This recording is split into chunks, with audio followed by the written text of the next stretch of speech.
स्वागत है आप सभी लोगों का। इस लेक्चर सीरीज में हम लोग भारतीय इतिहास के महत्वपूर्ण प्रश्नों का सुपरफास्ट रिवीजन करेंगे। ये ऐसे प्रश्न हैं जो बार बार आपकी परीक्षाओं में पूछे जाते हैं। ये सारे प्रश्न वन लाइनर हैं, आपको वीडियो को एक बार देख लेना है, सारे प्रश्न आपको रट जाएंगे। तो चलिए स्टार्ट करते हैं आज का अपना पहला प्रश्न। हमारा पहला प्रश्न है, जो खानवा का युद्ध हुआ था ये किसके बीच हुआ था? तो बहुत ही इंपॉर्टेंट युद्ध है खानवा का युद्ध। ये बाबर और राणा सांगा के बीच में हुआ था। तो बाबर और राणा सांगा के बीच में खानवा का युद्ध हुआ था, इस चीज़ को आप रट लीजिएगा। आगे बढ़ते हैं। श्रवणगोला कहाँ पर है? कर्नाटक में है। श्रवणगोला में भगवान बाहुबली की मूर्ति बनाई गई है। भगवान बाहुबली से मतलब क्या है? महावीर स्वामी से। ठीक है, तो भगवान बाहुबली की मूर्ति बनाई गई है।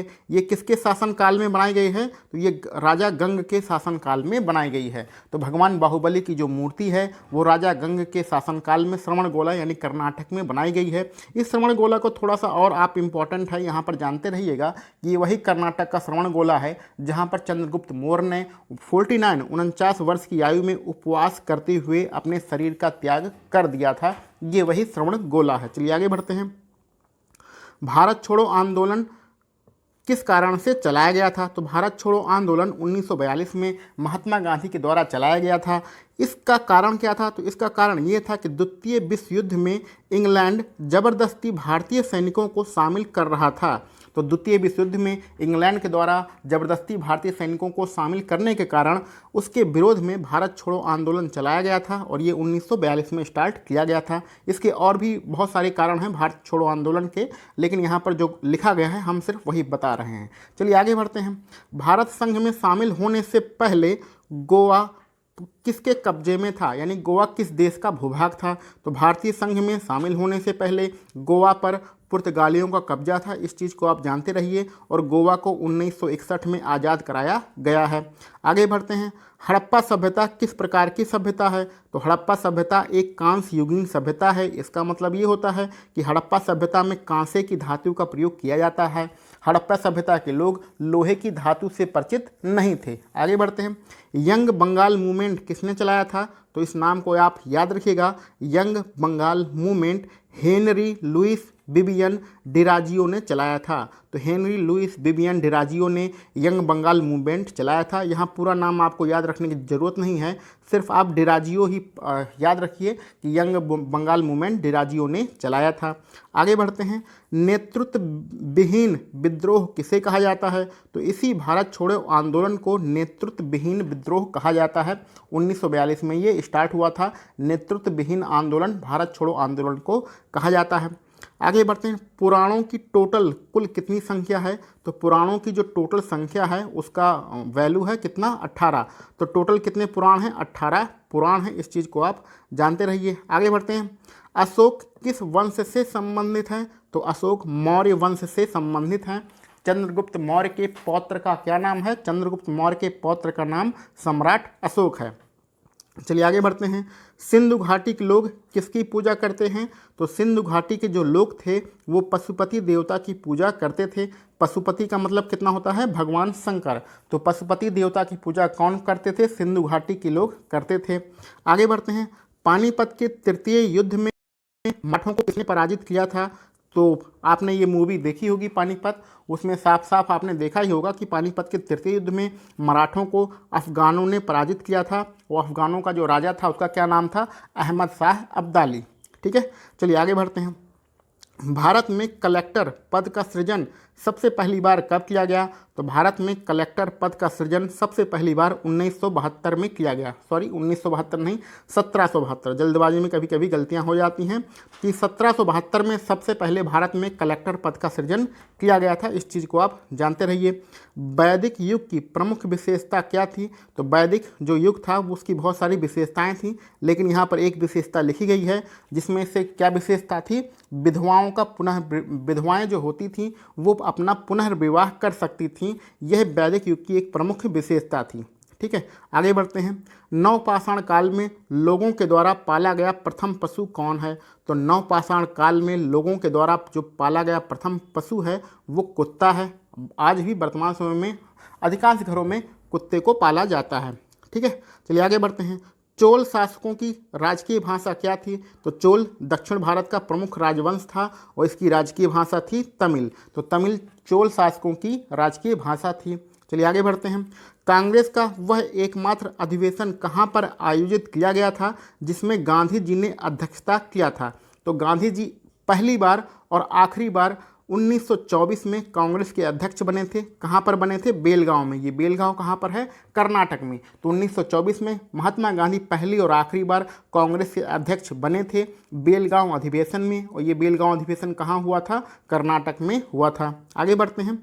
किस कमीशन का विरोध करते समय लाला लाजपत राय को चोट लगी थी जिनके कारण इनकी मृत्यु हो गई? तो साइमन कमीशन का विरोध करते समय लाला लाजपत राय को सिर में बहुत ज़्यादा चोटें लगी थी जिनके कारण बाद में इनकी मृत्यु हो गई थी। तो इस डाटा को, इस फैक्ट को आप याद रखिएगा। आगे एक महत्वपूर्ण लाइन है जो कि आप बचपन से पढ़ते आ रहे हैं कि 1853 में क्या किया गया था? बम्बई से ठाणे के बीच में रेल लाइन बिछाई गई थी। ठीक है, तो बम्बई से ठाणे के बीच में 1853 में रेल लाइन बिछाई गई थी, और ये किसके शासनकाल में बिछाई गई थी? ये लॉर्ड डलहौजी के शासनकाल में बिछाई गई थी। यहाँ पर हम लोग ऐसे भी कह सकते हैं कि 1853 में पहली बार भारत में बम्बई से ठाणे के बीच में रेल चली थी, और किसके शासनकाल में चलाई गई थी? लॉर्ड डलहौजी के शासनकाल में चलाई गई थी। आगे बढ़ते हैं। कन्नौज जो है एक प्राचीन शहर है, और ये किस राजा की राजधानी थी? तो कन्नौज राजा हर्षवर्धन की राजधानी थी। तो हर्षवर्धन की जो राजधानी थी उसका क्या नाम था? कन्नौज था। ठीक है, चलिए आगे बढ़ते हैं। प्रथम विश्व युद्ध के दौरान सक्रिय होने वाले गदर क्रांतिकारियों का आधार स्थल क्या था? तो ये गदर जो क्रांतिकारी थे ये भारत से ही संबंधित थे। अंग्रेजों को भारत से भगाने के लिए गदर क्रांति प्रारंभ हुई थी, और इसका जो कार्य स्थल था इसमें से अधिकांश लोग कहाँ पर रहते थे? पश्चिमी अमेरिका वाले देशों में रहते थे। तो पश्चिमी अमेरिका इनका कार्यस्थल था। गदर क्रांति भारत से ही संबंधित है। चलिए आगे बढ़ते हैं।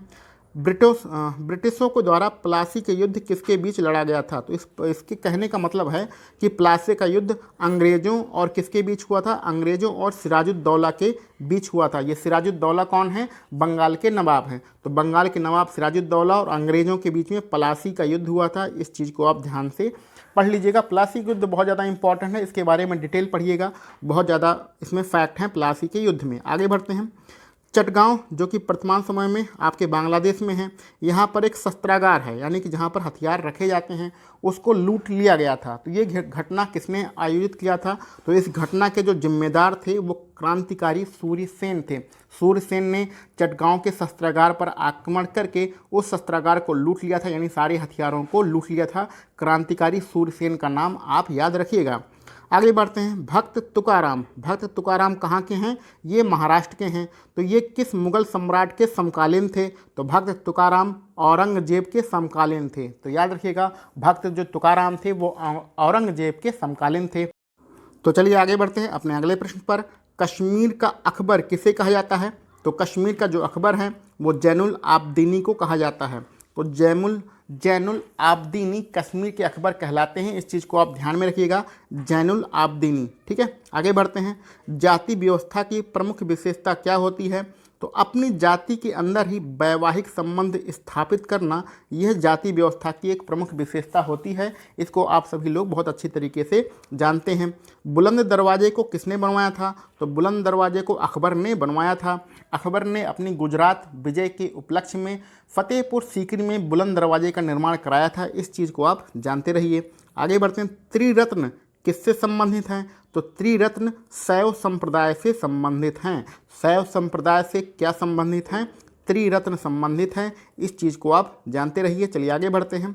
उत्तरी ध्रुव पर भारतीय तिरंगा फहराने वाली पहली महिला कौन थी? तो उत्तरी ध्रुव पर भारतीय तिरंगा फहराने वाली पहली जो महिला हैं उनका नाम है प्रीति सेन गुप्ता। तो प्रीति सेन गुप्ता भारतीय तिरंगा फहराने वाली पहली महिला हैं। कहाँ पर? उत्तरी ध्रुव पर। चलिए आगे बढ़ते हैं।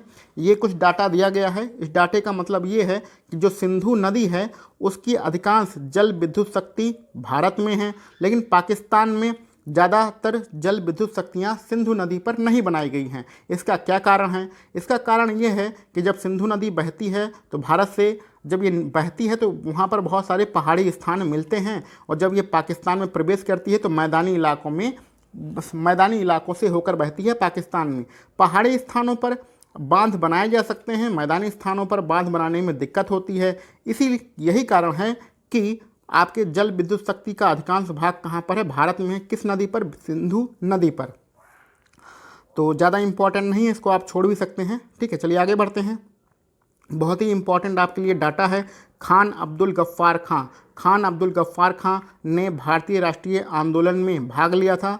ठीक है, और इन्होंने कौन सी सेना बनाई थी? इन्होंने लाल कुर्ती सेना बनाई थी। तो लाल कुर्ती सेना किसने बनाई थी? खान अब्दुल गफ्फार खां ने बनाई थी। इन्होंने भारतीय राष्ट्रीय आंदोलन में भाग लिया था और अंग्रेजों के विरुद्ध काम किया था। ठीक है, अगले प्रश्न में आपको एक महत्वपूर्ण डाटा दिया गया है कि पंजाब के राजा कौन है? पंजाब के राजा राजा रणजीत सिंह हैं। ठीक है, तो राजा रणजीत सिंह ने क्या किया था? अमृतसर की संधि की थी। किसके साथ की थी? अंग्रेजों के साथ की थी। और कब किया था? 1809 में किया था।